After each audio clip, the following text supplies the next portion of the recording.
ओम नमः शिवाय। नमस्कार भक्त। ब्राह्मण बोले, नारी, सौभाग्य की बात है कि भगवान शंकर की कृपा से शिव पुराण की इस वैराग्य युक्त कथा को सुनकर तुम्हें समय पर चेत हो गया है। ब्राह्मण पत्नी, तुम डरो मत, भगवान शिव की शरण में जाओ। शिव की कृपा से सारा पाप तत्काल नष्ट हो जाता है। मैं तुमसे भगवान शिव को कीर्तिक कथा से युक्त उस परम वस्तु का वर्णन करूंगा जिससे तुम्हें सदा सुख देने वाली उत्तम गति प्राप्त होगी।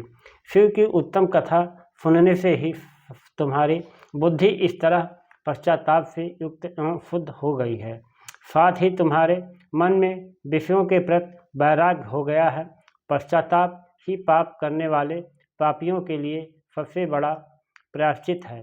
सत्पुरुषों ने सबके लिए पश्चाताप को ही समस्त पापों का शोधक बताया है। पश्चाताप से ही पापों की शुद्धि होती है। जो पश्चाताप करता है वही वास्तव में पापों का प्रायश्चित करता है, क्योंकि सत्पुरुषों ने समस्त पापों का शुद्धि के लिए जैसे प्रायश्चित का उपदेश किया है, वह सब पश्चाताप से संपन्न हो जाता है। जो पुरुष विधत पूर्वक प्रायश्चित करके निर्भय हो जाता है पर अपने कुकर्म के लिए पश्चाताप नहीं करता, उसे प्रायः उत्तम गति नहीं प्राप्त होती।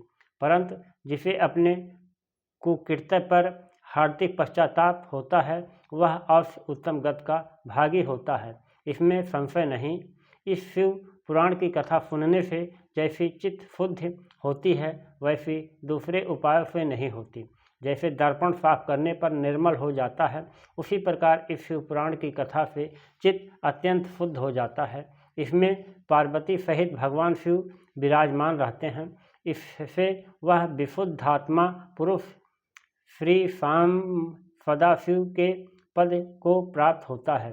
इस उत्तम कथा का श्रवण समस्त मनुष्यों के लिए कल्याण का बीज है, अतः यथोचित शास्त्रोक्त मार्ग से इसकी आराधना अथवा सेवा करनी चाहिए। यह भवबंधन रूपी रोग का नाश करने वाली है।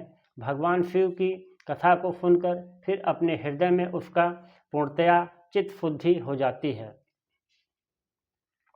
चित्त शुद्धि होने से महेश्वर की भक्ति अपने दोनों पुत्रों ज्ञान और वैराग्य के साथ निश्चय ही प्रकट होती है।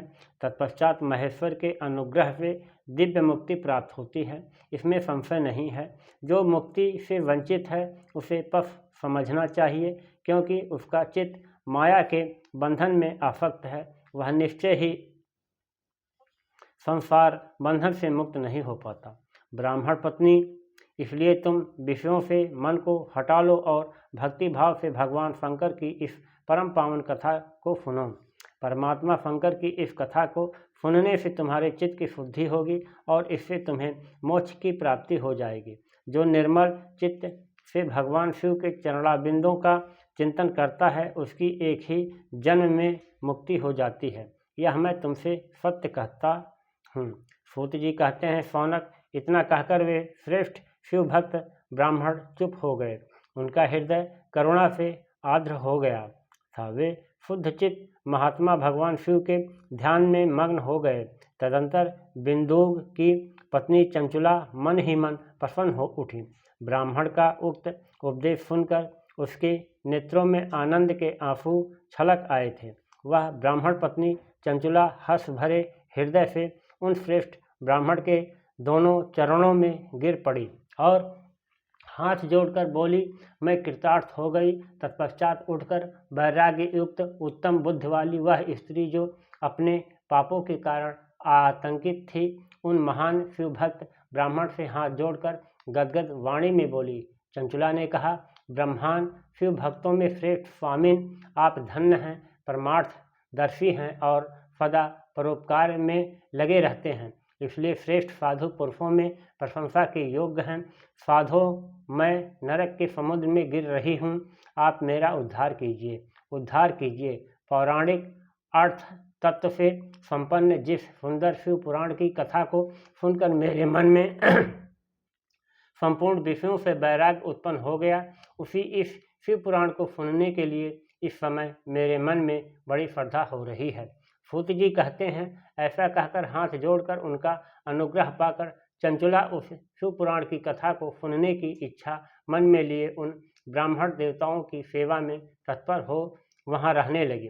तदंतर शिव भक्तों में श्रेष्ठ और शुद्ध बुद्धि वाले उन ब्राह्मण देव ने उसी स्थान पर उस स्त्री को शिवपुराण की उत्तम कथा सुनाई। इस प्रकार उस गोकर्ण नामक महाक्षेत्र में उन्हीं श्रेष्ठ ब्राह्मण से उसने शिवपुराण की वह परम उत्तम कथा सुनी, जो भक्ति ज्ञान और वैराग्य को बढ़ाने वाली तथा मुक्ति देने वाली है। उस परम उत्तम कथा को सुनकर वह ब्राह्मण पत्नी अत्यंत कृतार्थ हो गई। उसका चित्त शीघ्र ही शुद्ध हो गया। फिर भगवान शिव के अनुग्रह से उसके हृदय में शिव के सगुण रूप का चिंतन होने लगा। इस प्रकार उसने भगवान शिव में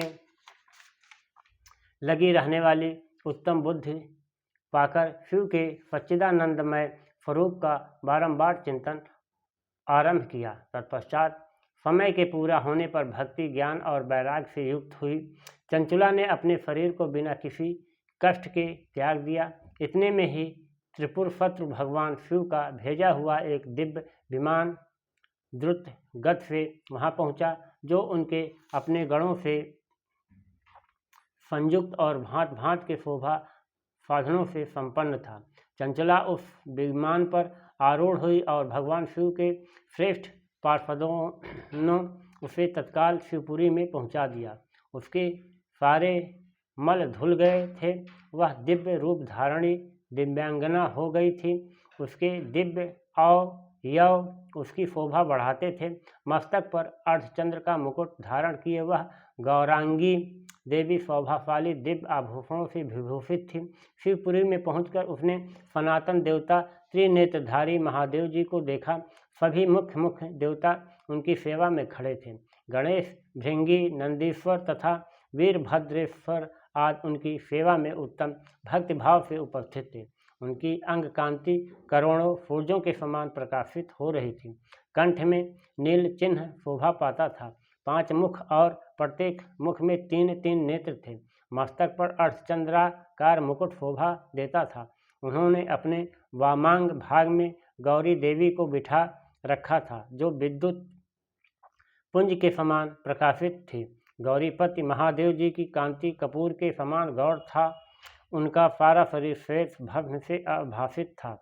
शरीर पर श्वेत वस्त्र शोभा पा रहे थे। इस प्रकार परम उज्ज्वल भगवान शंकर का दर्शन करके वह ब्राह्मण पत्नी चंचुला बहुत प्रसन्न हुई। अत्यंत प्रीतियुक्त होकर उसने बड़ी उतावली के साथ भगवान को बारंबार प्रणाम किया। फिर हाथ जोड़कर वह बड़े प्रेम आनंद और संतोष से युक्त हो विनीत भाव से खड़ी हो गई। उसके नेत्रों से आनंदाश्रुओं की अविरल धारा बहने लगी तथा संपूर्ण शरीर में रोमांच हो गया। उस समय भगवती पार्वती और भगवान शंकर ने उसे बड़ी करुणा के साथ अपने पास बुलाया और सौम्य दृष्टि से उसकी ओर देखा। पार्वती जी ने तो दिव्य रूप धारणी बिंदु प्रिया चंचुला को प्रेम पूर्वक अपनी सखी बना लिया। वह उस परमानंद घन ज्योतिः स्वरूप सनातन धाम में अविचल निवास पाकर दिव्य सौख से संपन्न हो अक्षय सुख का अनुभव करने लगी। ओम नमः शिवाय, ओम नमः शिवाय, ओम नमः शिवाय।